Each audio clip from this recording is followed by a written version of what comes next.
Oti. Shina, tata birthday gị. Nwolu, Imo State. Rush ezigbo oyi nwaanyị n'India. Say na iwelu nke a kene gị. Ọ ga-adị jere egbo. Ọ ga-adị jere ere. O wee tupu kesara ya ọkụ. Ife mere mma. Ọ ga-adị ka emegbo ya na mma.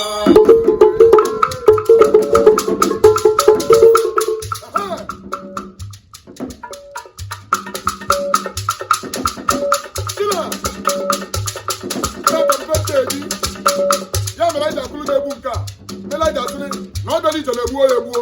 Ọ bịara ije na-enye ya enye. O wee tupu kesa wee gbaa ya ọkụ. Ife mere mma. Ọ na-adị ka emegbuo ya na mma.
Sayo.